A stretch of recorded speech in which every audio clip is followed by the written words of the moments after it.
Glória a Deus. Sente-se no seu lugar. Vamos para a palavra do Senhor.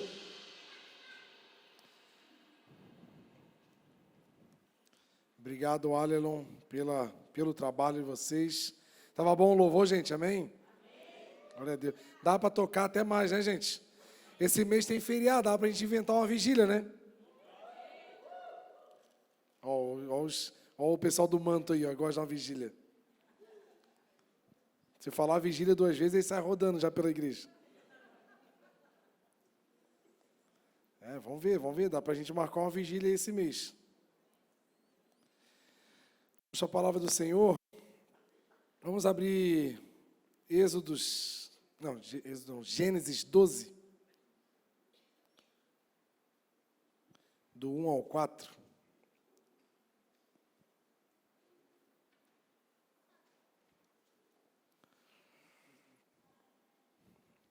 A palavra do Senhor para hoje, gente, é sobre revisar as promessas.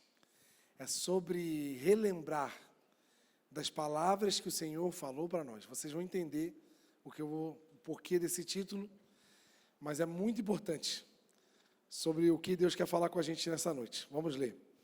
Então o Senhor disse a Abrão: saia da sua terra, do meio dos seus parentes e da casa do seu pai, e vá para a terra que eu lhe mostrarei. Aqui é uma ordem do Senhor para Abrão. Aí agora vem a promessa: farei de você um grande povo e o abençoarei. Tornarei famoso o seu nome, e você será uma bênção. Abençoarei os que te abençoarem e amaldiçoarei os que te amaldiçoam. E por meio de você, todos os povos da terra serão abençoados. Amém, gente? Aí depois da promessa vem o quê? A resposta. Que existe esses estágios do que o Senhor tem para nós. Ele nos dá uma ordem, junto com a ordem ele nos dá uma promessa. Agora o terceiro estágio é o quê? Ir em direção à promessa. Aí, olha aqui o próximo versículo. Partiu Abraão, como lhe ordenara o Senhor, e Ló foi com ele. Abraão tinha 75 anos quando saiu de Harã. Até aqui. Antes de eu começar a palavra, eu vou falar de algo que eu esqueci nos avisos, que nós agora estamos trabalhando também diariamente, todas as tardes, com atendimento no Hospital Santo Antônio. Então, são 4 dias por semana, segunda, quarta, quinta e sexta. É assim? É, né? Segunda, só não tem terça, né? Acho que é, né? Segunda, né? Obrigado. Então, nós temos voluntários na nossa igreja. Se você gosta dessa área do Evangelho, de estar lá conversando com as pessoas, atendendo, dando um pouco do seu tempo, é das 2h30 às 4h30 da tarde, todas as tardes, só não na terça-feira. Então, se você quiser participar desse grupo, que já está funcionando lá no hospital, procure aí a Dani, o Fábio, o pessoal da ação social, que eles estarão aí encaminhando vocês. Tem um treinamento lá para estar diante das coisas que acontecem lá. Tem toda uma preparação para a gente começar a trabalhar lá. Então, se você quiser, se aliste aí nesse novo lugar que Deus está nos levando, que é muito maravilhoso. Então, voltando aqui para a palavra, gente. 3 estágios, né? A palavra do Senhor, a promessa do Senhor e caminhar em direção ao que o Senhor falou. Se você olhar para a vida de Abraão, um homem de 75 anos, recebeu uma proposta para sair do seu ambiente, aonde ele está acostumado. É um homem de 75 anos, gente. Tem toda uma vida, tem toda uma estrutura montada. Já uma idade avançada, inventar uma mudança. Gente, quando falo de mudança, eu lembro da minha vida. Estava falando de manhã aqui, de 2010 até 2020, 22. Aí eu e aquele fizemos 8 mudanças. Eu não aguento mais carregar móvel, gente. Eu não aguento mais ter que desmontar a roupa. Quando a gente veio aqui para Blumenau, foi o pedido que a gente fez para Deus, que o Senhor nos plante aqui, mas o coração missionário é aquele assim, minha mala está pronta, se eu chamar eu tenho que ir. Mas o desejo é de ficar, gente. Porque eu não aguento mais mudança. Falar de mudar, meu Deus, mudar. Até mudar dentro da cidade, né? Mudar até uma preguiça, né? Ai, Jesus, mudar daqui, desmontar tudo, ver aquela bagunça toda, ir para outro lugar, meu Deus. Agora imagina, um homem que já está há 75 anos num lugar, com uma mulher estéril, nunca teve filhos, e receberam uma promessa que vai ser pai de uma nação, pai de números incontáveis de pessoas, que o mundo inteiro vai conhecer o nome dele. Se Abraão olhasse para Deus, eu acho que o Senhor errou a promessa, era a pessoa do lado aqui. Sabe quando a gente acha que o pregador está falando com a gente, mas é algo que, se não é para mim, essa aqui eu acho que é para o irmão aqui de trás. Não, gente, era para Abraão. Era uma ordem, junto com uma promessa, improvável, difícil de acreditar, com certeza, eu imagino. Só que foi seguida de uma obediência, que fez com que a promessa se concretizasse. Só que o interessante é que nessa fala de Deus com Abraão, de ter filhos e tudo mais, ele já estava com 75 anos. O filho foi aparecer lá 20 e poucos anos depois.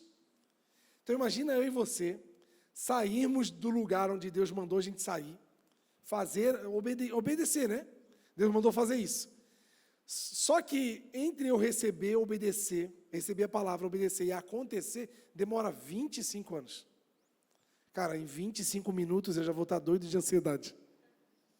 É só 25 minutos, eu já não vou aguentar. 25 dias. Esperar Deus fazer um negócio em 25 dias, no tempo de hoje, internet 5G, né? Smartphone de 256 GB de memória. Eu vou querer esperar 25 dias uma resposta? Eu vou parar, Deus, não aguento mais, já estou 2 dias orando, nada acontece, eu não vou mais, cansei. 25 anos. 25 anos seria o bastante para eu e você desistir bem fácil. Por isso que o nome dele, o sobrenome do Abraão ficou o pai da fé. Porque a fé, gente, ela é movida e ela é exposta, ela é estabelecida pelo movimento em direção à palavra. Não é só eu acreditar. Eu saí daqui do culto animado, meu Deus, Deus falou comigo, a palavra de hoje bateu na feia, glória a Deus. Aí vai para casa, amanhã tu já vai desanimar no primeiro dilema. Os mais animadinhos, quarta-feira, vai durar até quarta-feira. Quarta-feira já vai começar a bater aquele, acho que não vai acontecer nada. Não vai acontecer nada. Mas por que Abraão teve essa habilidade de se manter caminhando em direção? Porque Deus falou assim, sai, que eu vou te mostrar. Meu Deus. Nem para dar um plano, né? Ô Deus, me dá pelo menos um mapa para eu saber onde é que é. Tem coisa que Deus vai mandar a gente ir, que Ele nem vai mostrar exatamente o lugar que nós vamos chegar, gente. Eu estou falando de fé, gente. Fé é um fundamento firme das coisas que não se veem. É a prova das que não existem. Será que nós temos fé de verdade? Quando Deus nos dá um direcionamento, e a gente está com fé o bastante para caminhar sem ver nada, sem sentir nada, continuar orando com aquele sentimento de que não tem ninguém me ouvindo, continuar servindo e carregando um fardo para outras pessoas, sem receber pelo menos um obrigado. Será quanto tempo que a gente tem capacidade de se manter na palavra que o Senhor nos deu? Primeira decepção, o que a gente faz? Vou fazer nada. O pessoal não me reconhece, ninguém está me vendo, ninguém me dá um abraço, ninguém me mandou obrigado, mas quando precisa de mim, é o primeiro a me ligar. Não é assim? A gente já está disposto a desistir no primeiro momento. Mas o que fez Abraão se manter? Foi sempre, todos os dias, lembrar do que Deus falou para ele. Deus falou que vai me dar uma nação. Deus falou que vai me abençoar. Deus falou que vai tornar a minha vida uma bênção para multidões. Eu vou continuar caminhando, apesar de não estar vendo nada. Aí se passaram 25 anos, né? Mais ou menos. Aí aparece o filho, meu Deus, Isaac. Tudo que ele queria na vida era um filho. Passou-se mais alguns anos, Ele já era um adolescente. O que Deus faz? Bom dia, Abraão. Tudo bem? E aí, como está o seu filho? Tá legal, né? Queria que você me entregasse ele. O seu filho a quem você ama. O seu único filho. Deus pede algo que ele esperou por 20 e poucos anos. Só que o mesmo Abraão que decidiu sair da terra prontamente, a Bíblia fala no próximo versículo, na manhã seguinte, Abraão pegou seu filho, pegou a lenha, pegou os ajudantes e seguiu para o sacrifício. A Bíblia não diz se ele dormiu tranquilamente. Ai, que legal, amanhã eu vou matar o meu filho. Não sabe se ele dormiu feliz, tranquilo, né? Pessoal, vamos fazer uma festa de despedida. Para quem? Para Isaac. O que vai acontecer? Não, eu vou matar ele amanhã no monte. Ele não estava feliz. Nós não sabemos se ele pode nem ter dormido aquela noite. Quem sabe ele não teve nem coragem de falar com a Sara sobre esse assunto.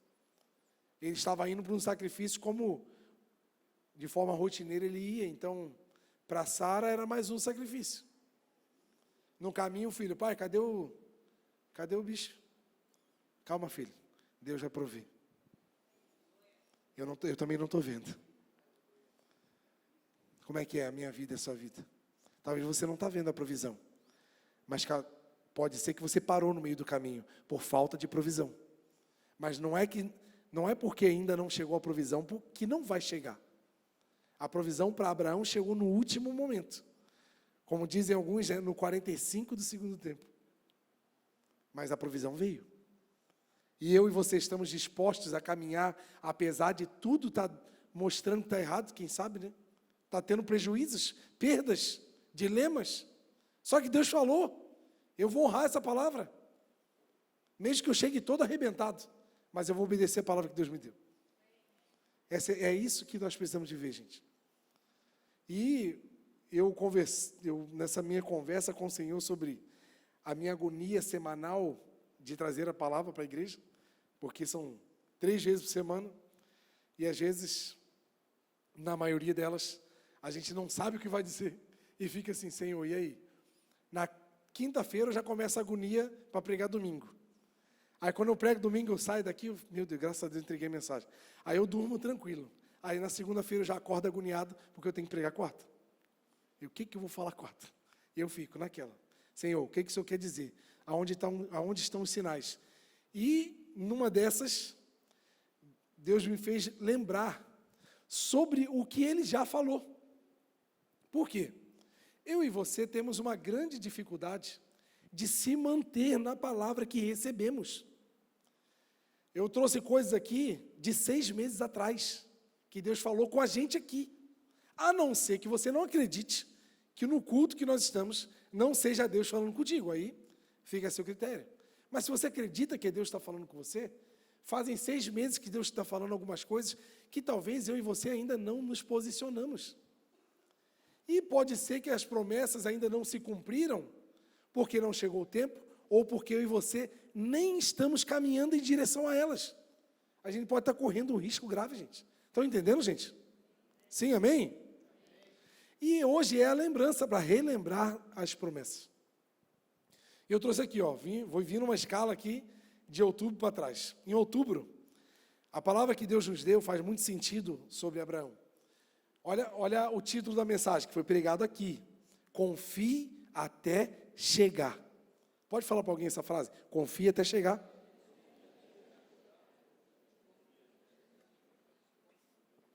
Gente, é até chegar. É até que Ele venha. Essa palavra de, poxa, mês passado Deus falou.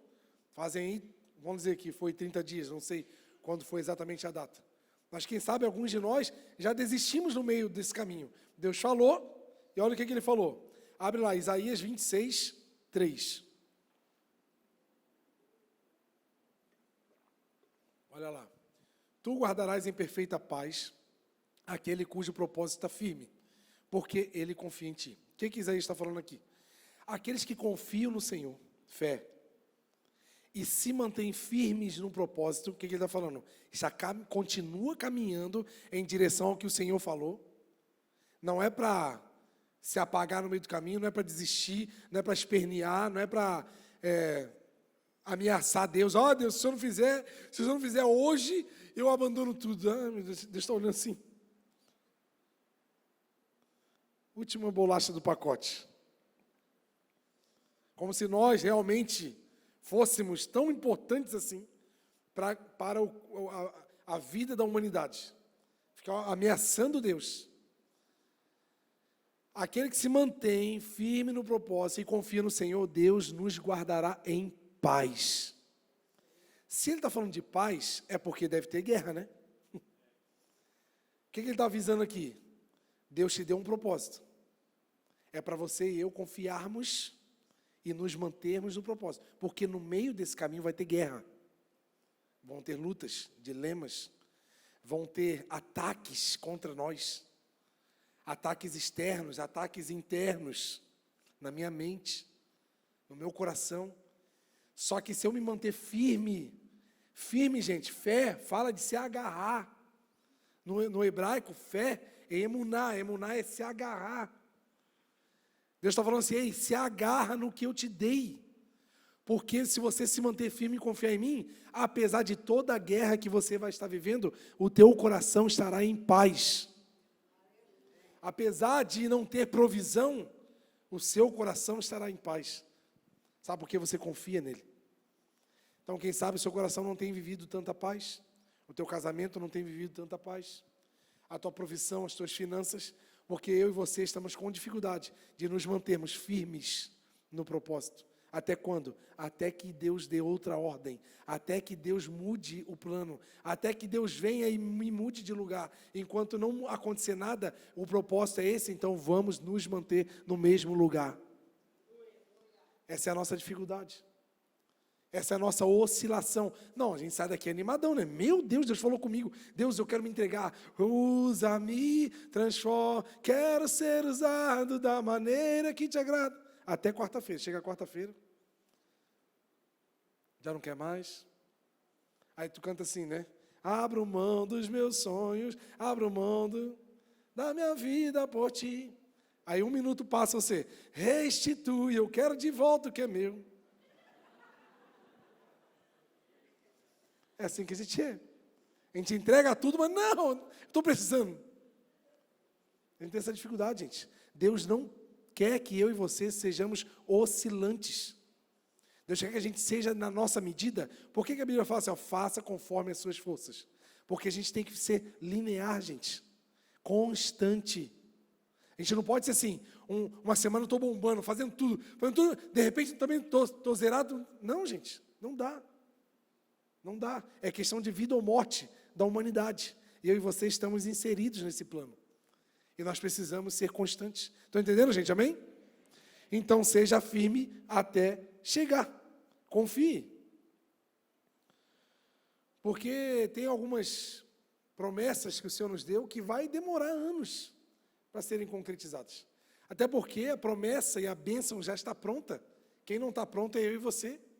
Nós estamos sendo amadurecidos, preparados para suportar algumas cargas que hoje nós temos a promessa, mas hoje nós não temos capacidade de suportar essa carga. Só que daqui a alguns anos, eu e você estaremos experientes, mais fortes, e estaremos prontos para receber essa carga. Estão entendendo, gente? Amém? Em setembro, Deus falou com a gente sobre a assertividade do Senhor Deus. Deus é assertivo. Ser assertivo, gente, é ser firme. Ser assertivo é não dar meia volta, é não ser oscilante, não assim, sabe, falar, mas não, sabe assim, sabe aquela pessoa que fala assim, ó, ei, vamos marcar um café? Passaram-se 5 anos e esse café ainda não aconteceu. Gente, não fale isso para mim que eu vou ficar com raiva de você. Quando tu quiser tomar um café comigo, fala assim, ó, pastor, terça-feira, vamos? Bora! Aí eu vou. Mas vamos marcar um churrasco um dia, quem sabe? Isso não é papo de assertivo. O assertivo fala assim, pastor, domingo, meio-dia lá em casa, a picanha vai estar assando. Tu vai ou não vai? Se tu for, tu vai comer. Se tu não for, já era, perdeu. É assim. A assertividade. Assertividade, gente. Deus é assertivo. Se Ele falou que te ama, Ele te ama. Não é porque eu faço alguma coisa, não é porque eu estou envolvido em algo, que Deus agora vai me amar mais. E talvez porque eu não estou fazendo algo, que Deus me ama menos, não. Deus me ama mesmo sendo um pecador. Eu só amo o Senhor porque Ele me amou primeiro. Hoje estamos vivendo um estágio da nossa vida, onde nós já conhecemos o Senhor e já amamos o Senhor, porque temos um relacionamento com o Senhor. Mas antes de conhecermos o Senhor, estávamos na escuridão. Estávamos numa vida escrava, perdida. Só que mesmo lá o Senhor já me amava e te amava. Esse é o amor do Senhor. E Ele não muda. Só porque hoje tu está bonitinho, cheiroso, vindo no culto domingo de noite. Ele continua te amando. Você acredita nisso ou não? Porque o nosso padrão de amor é assim: se você é bom para mim, eu te amo. Até o momento que você é útil para mim. Quando você não é útil para mim, eu não gosto mais de você. Eu vou ver se eu gosto de outra pessoa que vai ser útil para mim. E eu vou trocando de pessoas até acabar as pessoas. Esse é o padrão de amor humano mundano. O padrão de amor eterno do Senhor é Ele te ama e acabou. Você consegue sentir esse amor, gente? Receba o amor de Deus em nome de Jesus na sua vida. É esse amor que tira a sua condenação, é o amor que torna você um condenado, né? Um ex-condenado. Meu Deus, eu não gosto de falar essa palavra, ex-condenado, porque eu lembro de umas coisas que não são muito boas. Tira essa palavra, ex-condenado, não existe. Justificado. Pegou um condenado igual eu e você, a vida eterna de sofrimento e condenação, e nos colocou do lado do Senhor Jesus, lá em cima, lá nas regiões celestiais. Nos deu a vida eterna, morreu por nós, por amor a mim e você. Esse é o amor dele, gente. Não é porque eu produzo ou não produzo, não, ele já me ama. A palavra diz que ele não é homem para que minta, e nem filho do homem para que se arrependa. Olha o que ele fala aqui, ó, acaso ele fala e deixa de fazer? Você já viu algum dia Deus falar e não fazer? Eu não conheço, mas nós somos assim. E o Senhor, nesse dia aqui em setembro, Ele falou com a gente para que a gente seja assertivo como Ele. Vamos ler Mateus 5 e 37.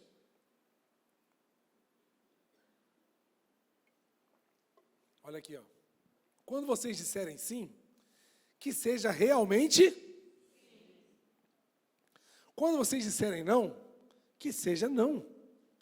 O que passar disso é maligno. Olha para a cara de alguém, vê se está com cara de maligno aí. Vê aqui. Vê se tem um migué do teu lado aí. Porque está falando assim, ó. Sim, sim, não, não. O resto é migué. E quem é migué, está do outro lado. Não está comigo. E é isso. Sabe qual é o meu problema? Eu vou pela emoção. Eu senti. Sentiu a vontade de fazer alguma coisa. Gente, não seja guiado pela sua vontade. Seja guiado pela palavra do Senhor. Faça sem vontade. Ore sem vontade. Sirva sem vontade. Perdoe sem vontade. Peça perdão sem vontade. Porque isso é obedecer. Vamos voltar para Abraão? Pergunta se Abraão estava com vontade de sacrificar o próprio filho. Será que algum pai tem vontade de matar o próprio filho, gente? Me responda, pelo amor de Deus.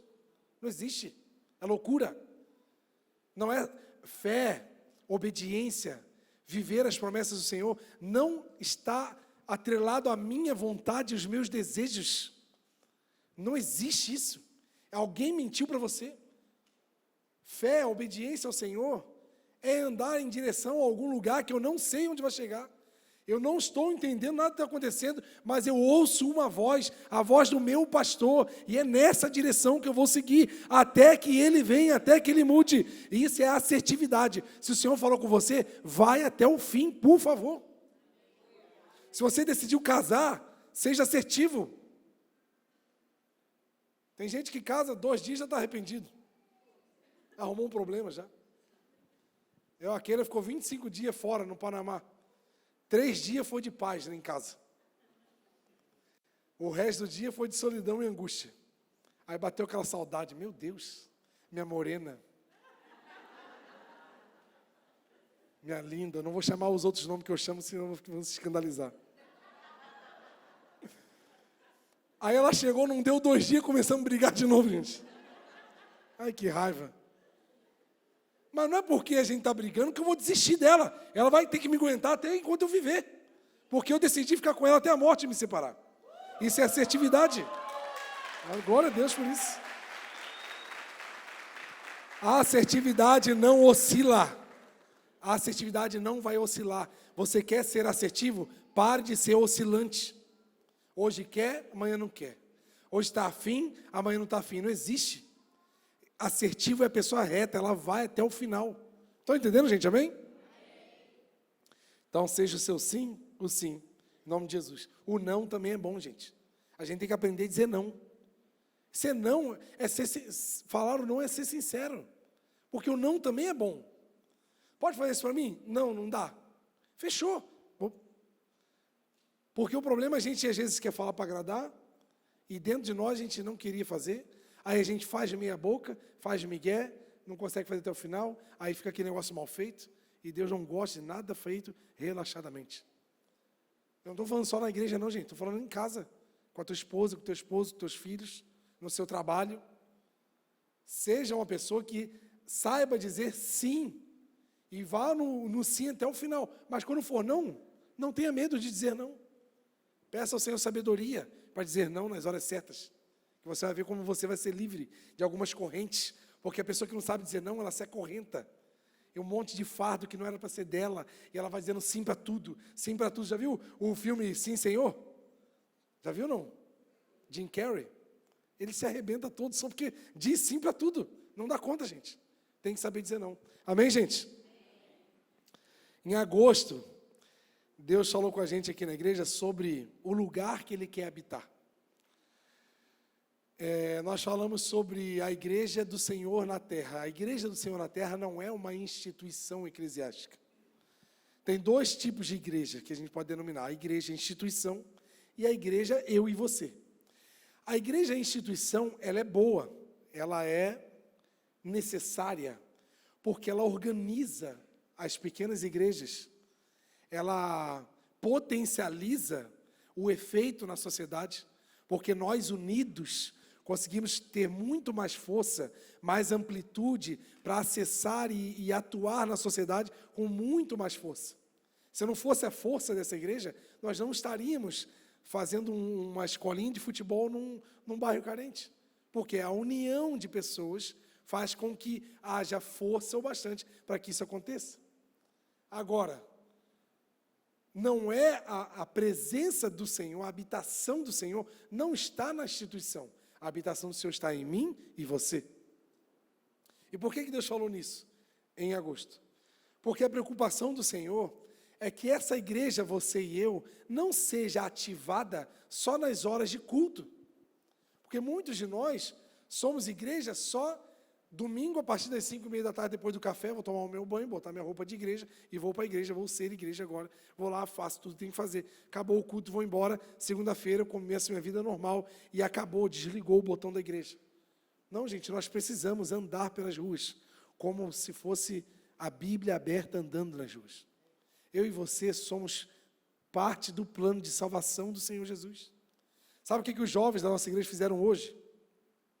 Se reuniram, compraram água mineral, clube social, e ficaram na fila do Enem, aqui num colégio, com um isopor e com as coisas, oferecendo água, oferecendo um biscoito para a galera. Um biscoito aí, uma aguinha, você que está nervoso aí, fazer a prova e tal, precisa de uma oração. As pessoas paravam e pediam oração para eles, gente.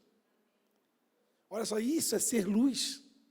Isso é levar o acesso a pessoas que precisam ouvir uma palavra. Quem sabe tinha alguém aflito ali, nervoso. Tinha uma menina que falou assim, a Manu perguntou para ela assim: o que tu vai fazer de prova aí? Ela: eu tenho vergonha de falar. Mas como assim? Vai fazer para quê? Para traficante? O Enem, o que é? Tem vergonha? Não, é porque eu acho que eu não sou capaz. Mas o que é? É medicina. Eu falei: não, mas vamos orar aqui, Deus vai te capacitar. Se você tem esse chamado. A menina aceitou a oração na hora, já oraram e já foi para cima. Com certeza essa menina já foi confiante, já foi com outro coração. Olha Deus levando alívio para as pessoas. Está vendo? Então é ser igreja em lugares específicos. Porque nós carregamos, gente, o poder de Deus na nossa vida. E nós precisamos ativar isso no nosso dia a dia, na nossa família, no nosso trabalho, nos lugares onde frequentamos, e ser de fato a igreja do Senhor para a vida das pessoas. Então, se a gente vê aqui, você vê em agosto passou, setembro passou, outubro passou, estamos em novembro. Quem sabe o que Deus falou com a gente nesse dia, até hoje eu não ativei.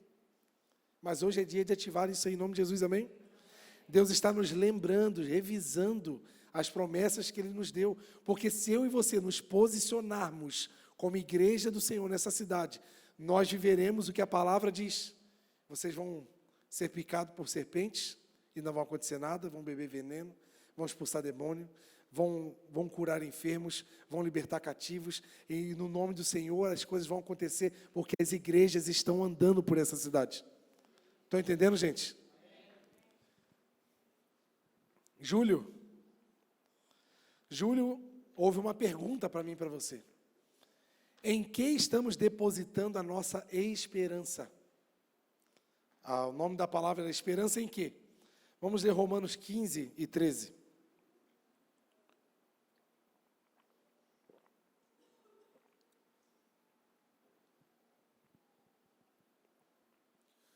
Que o Deus da esperança os encha de toda alegria e paz, por crerem nele, para que vocês transbordem na esperança e no poder do Espírito Santo. Gente, Paulo estava falando sobre esperança. Num momento onde tinham líderes políticos terríveis, Calígula, Nero, aonde o contexto dos judeus e dos cristãos era de tirania, era de violência, crueldade. Porque qual era a esperança de um judeu na época de Paulo, de Jesus? Era que o povo de Israel fosse liberto do Império Romano. Essa era o sonho de qualquer judeu. Tanto que em Atos, quando Jesus aparece para os discípulos, eles fazem essa pergunta para Jesus.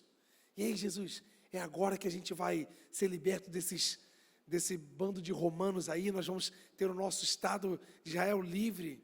Aí Jesus olhou, o quê? Gente, eu morri, eu apanhei, fui crucificado. Você acha que só para resolver esse problema terreno de vocês? Eu vim para salvar a vida de vocês eternamente. Eu vim para resolver problemas que transcendem os dilemas pessoais, particulares da vida das pessoas. Olha os discípulos que viveram com Jesus 3 anos e alguns meses. Viram Jesus curando, libertando, andando sobre as águas, fazendo coisas maravilhosas. Viram Jesus morrendo, viram Jesus ressuscitado. E estavam limitando o poder de Jesus em problemas humanos. Por quê? Porque a esperança deles estava limitada em coisas humanas. Como assim? Se para um judeu ser feliz é ser livre dos romanos, quem sabe a pergunta para você, para eu ser feliz agora, o que precisaria acontecer? Se eu fizer essa pergunta para 5 pessoas aqui, um vai falar que é ter um carro, o outro vai falar que é ser promovido na empresa, o outro vai falar para Deus libertar a tranqueira do meu marido que eu não aguento mais, ou salva e mata e leva, ou então arruma ele. Ou o outro vai falar que quer uma casa própria, ou outro vai falar de alguma outra coisa. Tudo problema aqui, ó. Para eu ser feliz, eu preciso disso. Isso diz respeito à minha esperança de vida. Outros vão falar assim, eu queria que Deus mudasse o governo do nosso país, eu queria que Deus mudasse isso ou aquilo. A gente vai botando esperança de uma vida melhor em coisas terrenas. Qual é a nossa esperança? A nossa esperança é que o mundo seja melhor, a nossa esperança é que a sociedade viva uma vida reta e uma vida justa, com investimento na educação, investimento na saúde, investimento na infraestrutura. A gente pensa, agora eleições, os políticos vão vir com as suas promessas, então a gente cria aquela esperança de que vai mudar a nossa vida. Então está vendo que a nossa vida está sempre numa expectativa de mudanças humanas. Estou falando alguma coisa que faz sentido, gente? Sim ou não? Faz sentido o que eu estou falando? Quem sabe as suas esperanças estão nisso, as minhas. Poxa, se eu trocasse de carro esse ano, eu ia ficar feliz. Poxa, se eu trocasse de casa, poxa, se eu ganhasse aumento para fazer uma viagem, ó, tudo coisas. E Paulo está falando assim, olha, que o Deus da esperança os encha de toda alegria e paz. De novo a palavra paz. Gente, para um judeu que não era cristão, ele já não tinha paz, porque ele era perseguido pelos romanos. Para um judeu cristão, ele era perseguido pelo Império Romano e pelos judeus. Ele não tinha paz. Então, Paulo que estava escrevendo uma carta, ele não estava escrevendo no escritório, no gabinete, com ar-condicionado. Ele não estava no seu MacBook, escrevendo, com óculos. Ele estava numa masmorra, num buraco, úmido, insalubre, fedido, sem luz, condenado à morte e falando de esperança. Sabe por quê? A esperança de Paulo não estava na sua liberdade. Como é que chama quando a pessoa é liberta assim? Me ajuda aí, os advogados. Quando a pessoa está presa, ela ganha liberdade. Tem um nome, não tem um nome? Como é que é? A absolvição, isso vai ser absolvido, né? Talvez o meu sonho, se eu estivesse preso, eu estaria orando todos os dias, Deus, me tira desse lugar, Deus, eu quero ir embora, eu quero voltar para minha família. Não, Paulo estava ali escrevendo sobre esperança, não sobre uma esperança de sair daquele lugar, mas esperança no Deus da esperança. Porque o Deus da esperança, que Ele é o dono da alegria e da paz. Apesar dele estar dentro de uma masmorra, apesar de ele estar preso, condenado, de vez em quando vinham lá e davam uma coça nele, uma surra. Apesar de toda essa situação, dentro do coração dele tinha alegria e paz. Então eu quero te avisar, quem sabe, se o teu marido melhorar hoje, tu vai ficar feliz, lógico. Mas dentro do teu espírito vai faltar paz e alegria. Porque não é o seu casamento virar o casamento dos sonhos, o casamento, aquela família de propaganda de margarina. Todo mundo feliz, todo mundo lindo, não. Não é isso que vai trazer felicidade. É bom? É bom.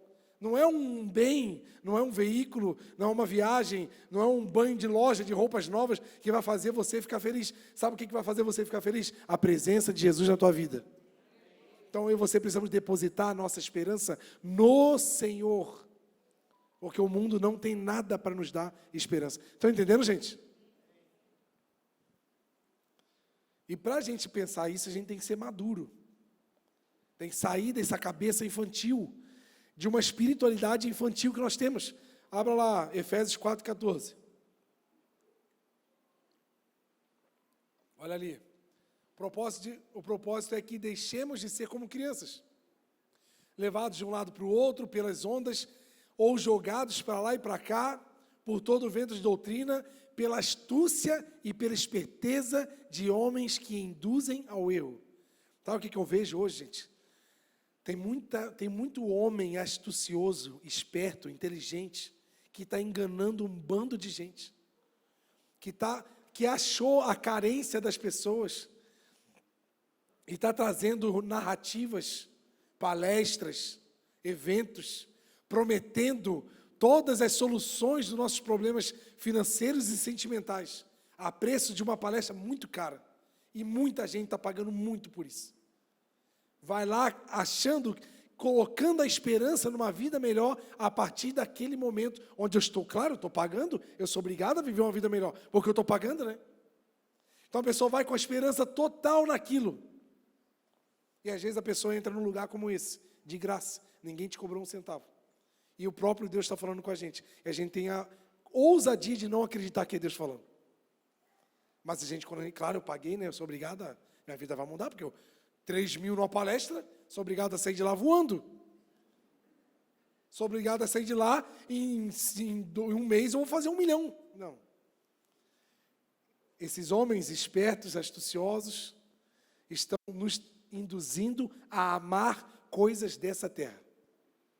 Porque eles estão prometendo coisas que nós queríamos, de verdade, ter.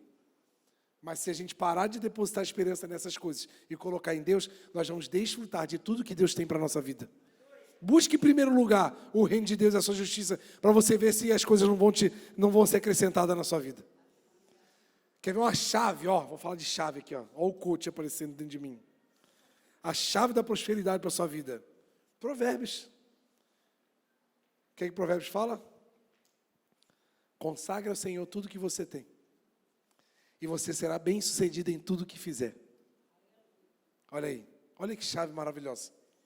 Te cobriu alguma coisa para essa chave? Não? Não, né? Então leva para casa. Acredita que é o Senhor falando contigo, amém? Tu acredita nisso ou não? Consagre seus dias, consagre a sua vida, consagre tudo que você tem ao Senhor. Então, essa esperança que nós temos que ter, madura. Não assim, ai, que legal, estão falando sobre isso, vamos ir nessa direção. Agora é o que está falando, o auge é isso aqui. As redes sociais só falam disso, agora vamos nisso. Não, o meu lema é Jesus. Eu ouço a palavra do meu Senhor. Apesar de ter passado 25 anos e a promessa ainda não se cumpriu como Abraão. Em junho, por último, Deus falou através da sua palavra sobre a urgência do Evangelho.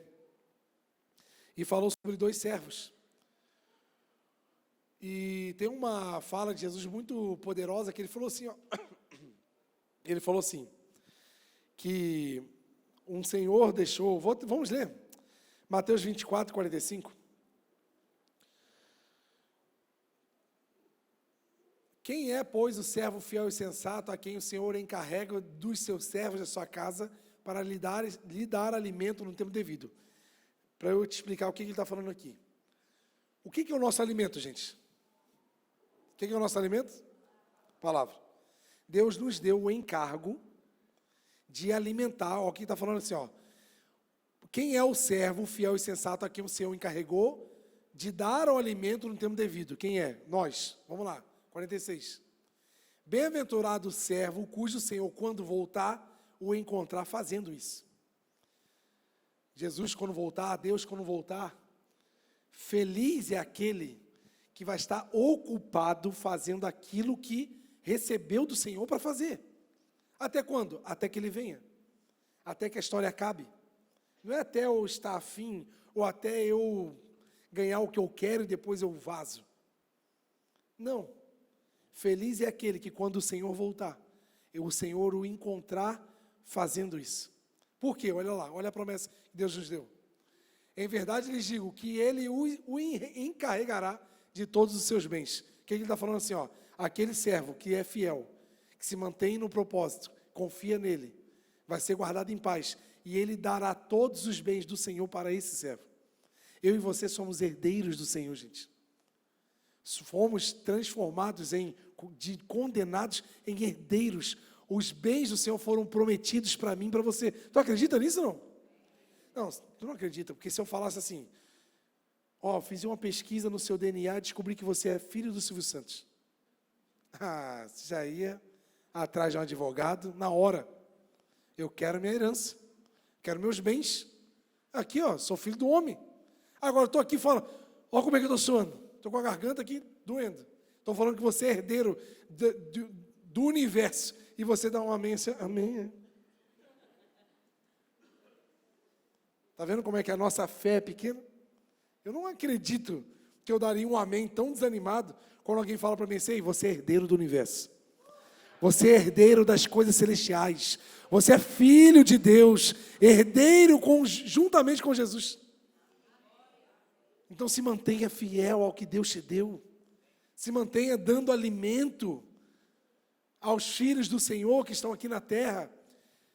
Se você está dando alimento, olha o privilégio que eu e você temos. Nós temos o que dar. Porque aqueles que estão na escuridão, estão sujos, estão perdidos, eles não têm o que comer. Mas eu e você temos a palavra do Senhor já na nossa mão. Deus já nos deu, e não só nos deu, nos encarregou de entregar, de alimentar os seus filhos. Agora, olha só que interessante, olha o que acontece com alguns de nós.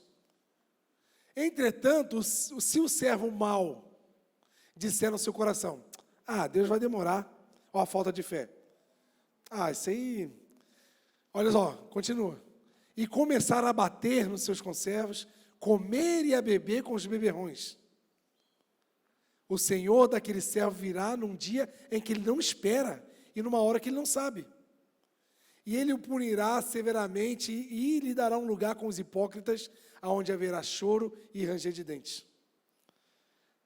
Em junho o Senhor falou isso com a gente. Em junho ele está avisando: ei, você está afim de receber uma herança eterna e poderosa e maior que qualquer bem que a terra tem? Continue sendo um servo fiel, servindo o Senhor, se mantendo firme no propósito, porque certamente vamos desfrutar da herança celestial que o Senhor tem para nós. Agora corremos um grande risco de, no meio do caminho, por causa da aparente demora do Senhor, a gente desanima, a gente enfraquece, a gente para de servir aqueles que precisam de alimento. Simplesmente por uma escolha, por eu parar de servir, eu caio na bobeira de buscar os próprios prazeres, como ele fala, de comer e beber com os beberrões. Isso aqui é pessoas que buscam o próprio prazer, que alimentam os prazeres da carne. Esses estarão num lugar que não é muito bom. Mas o aviso do Senhor, quando o Senhor avisa, é porque Ele está interessado em que eu e você sejamos encontrados com as mãos ocupadas. O Senhor está prometendo para mim e para você, talvez as perdas que estamos tendo, os prejuízos, os dilemas que estamos vivendo, nenhum deles se compara à glória eterna que vai ser revelada em nossa vida quando Ele voltar.